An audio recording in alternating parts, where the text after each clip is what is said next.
بسم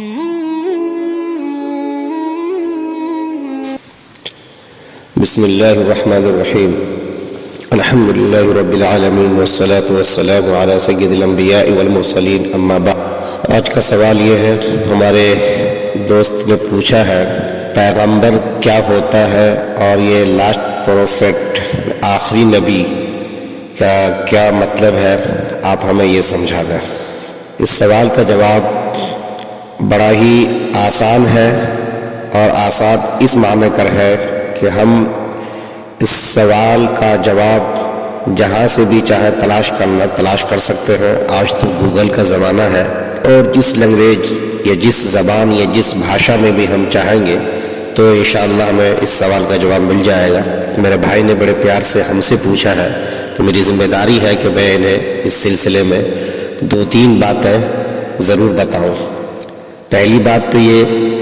کہ پیغمبر وہ انسان ہوا کرتا ہے جو اللہ تبارک و تعالیٰ کا منتخب بندہ ہوتا ہے۔ وہ انسانوں میں سے ہی منتخب ہوتا ہے، اور انسانوں کی رہبری کے لیے، انہیں راہ راست پہ لانے کے لیے اللہ تبارک و تعالیٰ کی طرف سے مقرر ہوتا ہے، مبعوث ہوتا ہے۔ یوں کہہ لیجیے اللہ تعالیٰ کا نمائندہ بن کر کے وہ اپوائنٹ ہوتا ہے، وہاں پہ متعین ہوتا ہے۔ حضرت آدم علیہ السلام سے یہ سلسلہ شروع ہوا،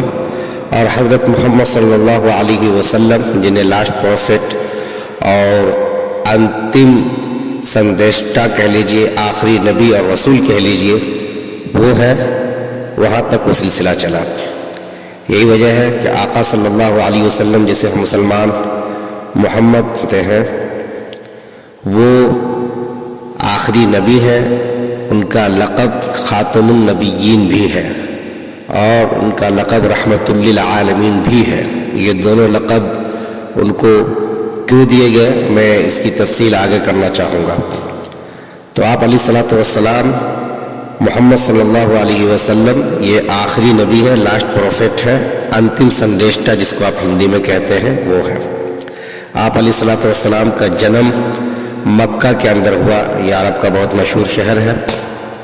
اور آپ کی وفات، آپ کا انتقال کے اندر ہوا ہے۔ آپ علیہ الصلوۃ والسلام کی کل عمر 63 سال رہی ہے۔ 40 سال کی عمر میں قرآن کریم، یہ خدا تعالیٰ کی آخری کتاب ہے۔ اس سے پہلے تورات، زبور، انجیل، اللہ تبارک و تعالیٰ نے اپنے وقت میں جو مشہور پیغمبر رہے، حضرت موسیٰ، حضرت عیسیٰ، حضرت داؤد، ان کے اوپر یہ کتابیں اتاری گئیں، اور آخر میں قرآن کریم حضرت محمد صلی اللہ علیہ وسلم پر اتاری گئی۔ تو اس کتاب کی پہلی آیت اقرأ بسم ربک الذی خلق، یہ آقا صلی اللہ علیہ وسلم سال کی عمر میں تھے اس وقت اتری، اور 23 سال تک، یعنی 63 سال میں جو آپ کی وفات ہوئی ہے، اس 23 سال کے عرصے میں جا کر کے یہ کتاب، یہ قرآن کریم مکمل طریقے سے اترا ہے۔ آقا صلی اللہ علیہ وسلم کے جو 2 القاب ہیں جو ہم نے آپ کو بتایا، ایک خاتم النبیین اور ایک رحمت للعالمین، مختصراً میں ان دونوں پہ اپنی بات کو مرکوز کرنا چاہوں گا، آپ بھی اس پہ ذرا سا فوکس رکھیں گے اپنے ذہن کو۔ خاتم النبیین اس لیے کہا جاتا ہے کہ اب آپ علیہ الصلوۃ والسلام کے بعد کسی نبی کی، کسی رسول کی کوئی ضرورت نہیں ہے۔ ایسے ہی جیسے کہ رات میں ہم اور آپ چراغ جلاتے ہیں، بلب جلاتے ہیں اپنے گھر کے اندر، لیکن جب سورج نکل آتا ہے تو پھر کسی چراغ کی، کسی بلب کی کوئی ضرورت نہیں رہتی۔ اسی طریقے سے حضرت آدم سے لے کر حضرت عیسیٰ علیہ السلام تک اپنے وقت میں، اپنے علاقے میں جو جہاں مقرر ہو کر کے تشریف لائے، ان کا سلسلہ جاری رہا، مگر آقا صلی اللہ علیہ وسلم بنا کر مبعوث کیے گئے۔ آپ کی تشریف آوری کے بعد، آپ کی تقرری کے بعد، آپ کے انتخاب کے بعد، پھر مزید کسی اور کی نبوت یا کسی اور کی رسالت کی ضرورت نہیں رہی، چنانچہ آپ پہ اس سلسلے کو ختم کیا گیا، اور قیامت تک آپ ہی کو باقی رکھا گیا۔ ایک بات تو ہم یہ ذہن میں اچھی طریقے سے بٹھا لیں، چنانچہ اب آپ کے بعد اگر کوئی نبی ہونے کا، رسول ہونے کا دعویٰ کرتا ہے، ڈھونگ کرتا ہے، تو وہ غلط ہے۔ آقا علیہ الصلوۃ والسلام کے انتقال کے بعد ہی بہت سارے لوگوں نے اپنے طور سے عورت ہو مرد ہو دعویٰ کرنے کی کوششیں کی، اور پھر وہ تاریخ میں ایک عبرت کا نشان بنا دیے گئے۔ آج بھی بہت سے لوگ الگ الگ فرقے کے نام سے، کہیں مسیح کے نام سے، تو کہیں پہ شکیلیت کے نام سے، کہیں کسی اور نام سے، کبھی مرزا قادیانی جو آیا تھا ان کے فالوورز ہوتے ہیں، ان کے نام سے الگ الگ طریقے سے لوگ دعویٰ کرتے ہیں کہ میں بھی میسنجر ہوں، میں بھی راجدوت ہوں، میں بھی نبی ہوں، میرے اوپر یہ ہوتا ہے، میرے خواب میں یہ آتا ہے۔ یہ سارے کے سارے لوگ ڈھونگی ہوتے ہیں، یہ سارے کے سارے وہ لوگ ہوتے ہیں جن کے اوپر خدا کی فٹکار اور لعنت برستی ہے، اور یہ بھی وقت کے ساتھ ساتھ عبرت کا نشان بن جایا کرتے ہیں۔ ان جیسوں کا کوئی اعتبار نہیں، یہ سب کے سب فراڈی ہوتے ہیں، دھوکے باز ہوتے ہیں، کیونکہ نبوت کا سلسلہ جیسا کہ میں نے کہا آقا علیہ الصلوۃ والسلام پر ختم ہو چکا۔ اب آپ کے بعد کوئی نبی کوئی رسول نہیں آنے والا۔ یہی وجہ ہے کہ آپ کو خاتم النبیین کہا گیا ہے۔ یہ چیز ہم اور آپ اچھی طریقے سے اپنے ذہن میں بٹھا لیں۔ اس کے علاوہ جو دوسرا لقب آپ علیہ الصلوۃ والسلام کا بڑا مشہور ہے، رحمت للعالمین،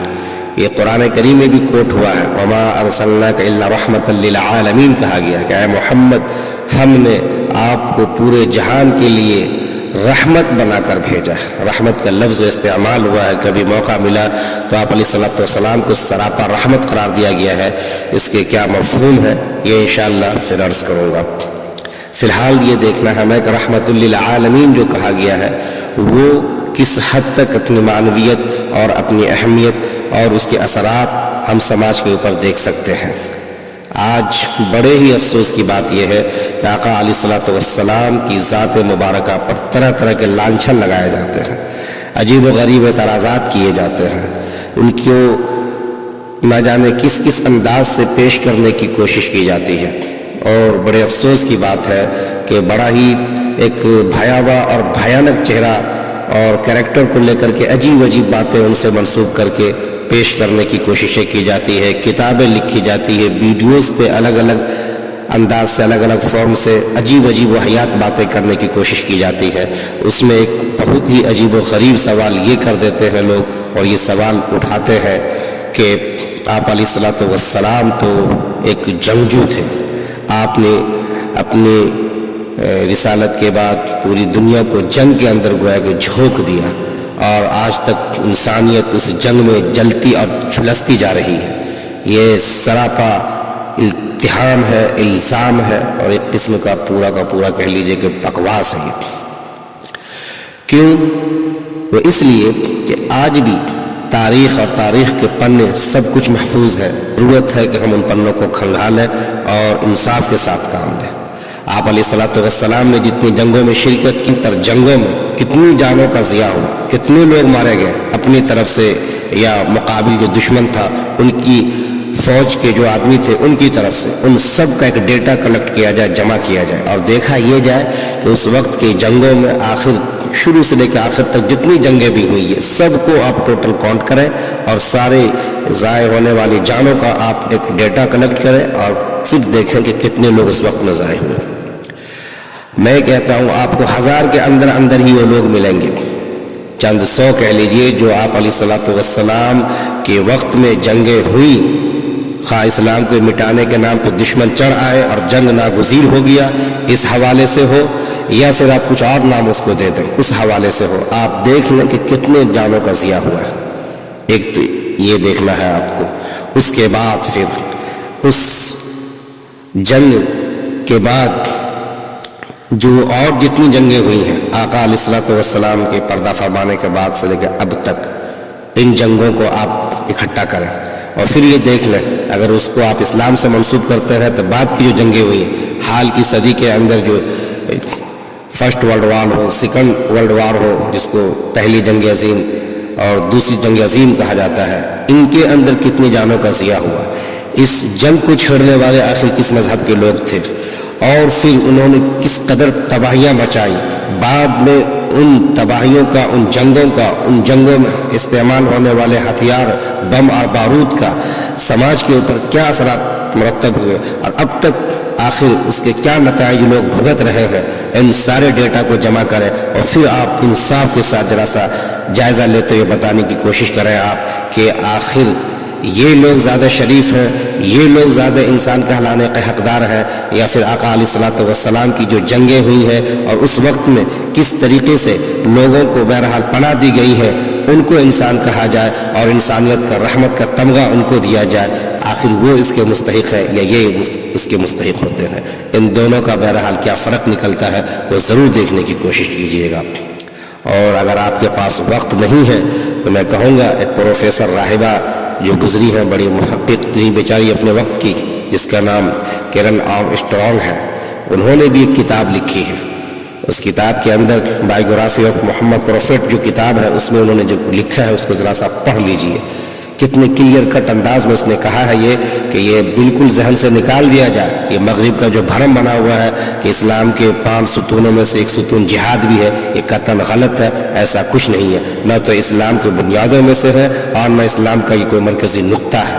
ہاں اتنا ضرور ہے کہ جب جنگ ناگزیر ہو جاتی ہے تو اس وقت میں ان کو بہرحال جنگ کا جواب جنگ سے دینا پڑتا ہے، اس کے لیے ہر قسم کی تیاری کرنی پڑتی ہے، اور پھر روزمرہ کی زندگی میں جو برائیاں سماج میں ہو یا انفرادی زندگی میں ہو، ان سے نمٹنے کے لیے جو ان کو تگ و دو کرنا پڑتا ہے، اس کو بھی اسلام نے جہاد سے تعبیر کیا ہے۔ اور ایک حدیث کے اندر باضابطہ یہ چیز ملتی ہے کہ جب آپ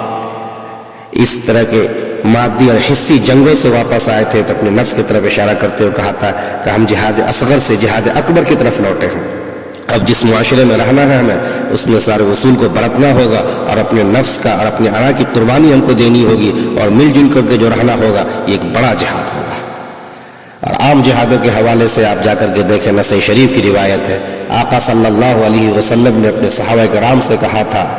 امرت بالعفو، کہ مجھے تو عفو درگزر اور معافی تلافی سے کام لینے کا پابند بنایا گیا ہے، فلا تقاتلوا، لہذا جنگ کی نوبت نہ آئے، ہتھیاریں نہ اٹھاؤ، عفو درگزر سے کام لینے کی پوری کوشش کرو۔ اس کو بھی ذرا سا دیکھنے کی کوشش کریں آپ۔ اور اس کے علاوہ پھر آپ یہ دیکھ جائیں کہ جب آپ کی سرحد پہ دشمن آپ کو مٹانے کے در پہ آ جائے تو ایسی وقت میں کیا آپ اس جنگ کا جواب جنگ سے نہیں دیتے؟ تو پھر اگر وہاں پہ آپ کے لیے یہ چیزیں جواز کا درجہ رکھتی ہیں تو آقا علیہ الصلوۃ والسلام جو کہ ایک بحیثیت جنرل کہہ لیں یا بحیثیت حکمراں کہہ لیں یا بحیثیت ایک اپنی ریاست کے سردار کے، اگر انہوں نے اپنے آپ پر خطرہ دیکھ کر، اپنے وجود پر خطرہ دیکھ کر آنے والے دشمنوں کو پھیرنے کے لیے جنگ کا سہارا لیا ہے تو پھر اس پہ اتنا چیبے جبی کیوں ہوتے ہیں؟ جبکہ ان تمام تر جنگوں کا اگر آپ ڈیٹا کلیکٹ کریں تو چند سو جانوں کا ضیاع اور چند سو جانوں کی ہلاکت سامنے میں آتی ہے، جبکہ اس کے بعد اب تک جتنی بھی جنگیں ہوئی ہیں اس میں کروڑ انسان نہ صرف مارے گئے بلکہ بعد میں جو بچ گئے وہ اپاہج نکلے، اور ان کے بعد جو نسلیں باضابطہ جنم لی وہ دماغی، فزیکلی، مینٹلی ہر لحاظ سے اپاہج اور معذور جنم لیتی رہی۔ ہیروشیما، ناگاساکی آج بھی اس کی گواہ ہے۔ آخر ان کو آپ کیا کہیں گے؟ ان پہ کیا کہیں گے نہیں، آپ ان کو کیوں کچھ نہیں کہتے؟ آج بھی نہ جانے کتنے سارے ملکوں کو طرح طرح کے نام سے، عنوان سے تباہ و برباد کر دیا گیا، آپ انہیں کچھ کیوں نہیں کہتے؟ انہیں انسانیت کا دشمن کیوں نہیں قرار دیتے؟